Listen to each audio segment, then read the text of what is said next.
Yan, magandang araw mga ka-vlog. Dito naman po tayo, gagawa naman po tayo ng video upang makapag-share sa inyo ng konting kaalaman.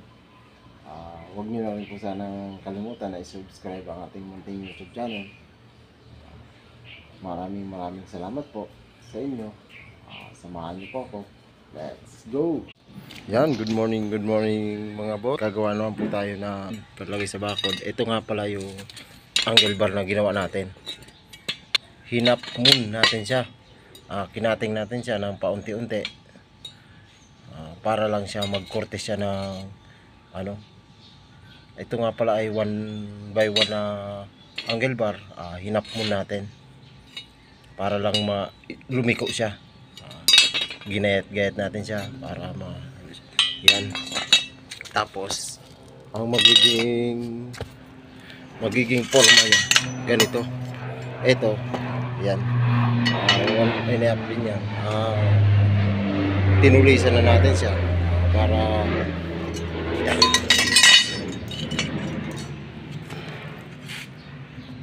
yan ang magiging forma niya. Nagawa na natin yung B. Gagawin natin yan para sa security ng bakod. Tapos lalagyan natin yan ng mga matutulis. Lalagyan natin yan dyan ng patulis na pa ganun. Iyan, naputol na natin. Bali, ganito yung magiging forma nya. Ayan. Ayan, ang tulis nya. Kinat natin ng pabi yung angle bar. Ayan, yan magiging forma nya. Ayan, ayan, papakita ko sa inyo. I-weld ko yan dyan. Tapos pakita ko sa inyo pag nabuo na siya. Okay.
Yan guys, nabubuo na natin yung pabi.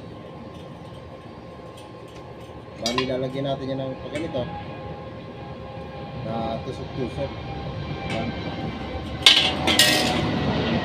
Ito lang natin na kaputol lang yung gagawin natin yan.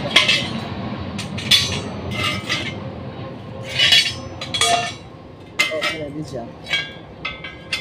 Pa-pattern na lang natin siya. I-welding natin siya dyan. Parang araw ang style niya pag nabuo siya. Yan. Yan, nabubuo na natin. Parang araw siya pag nabuo. Okay.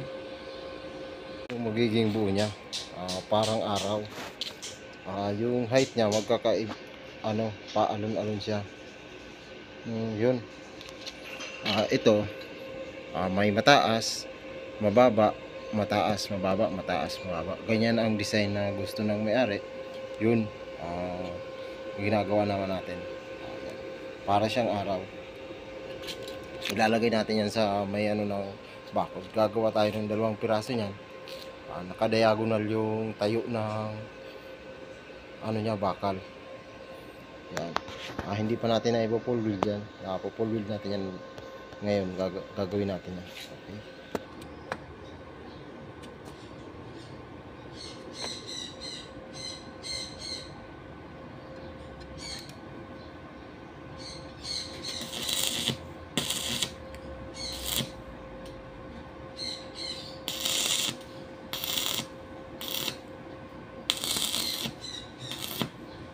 Yan guys, eto na. Nilagyan natin siya ng pattern dito sa likod na para ano siya, pantay-pantay siya. Hindi siya umiwalay. Yung ano niya, pantay-pantay pa rin siya. Pag hindi mo kasi yan nilagyan ng ganito, didikitan, hindi mo siya makukuha ng pantay-pantay. Kaya nilagyan natin ng ganyan para habang itinatayo natin siya, pantay-pantay siya. Guys, okay, ipo-forward na lang natin siya.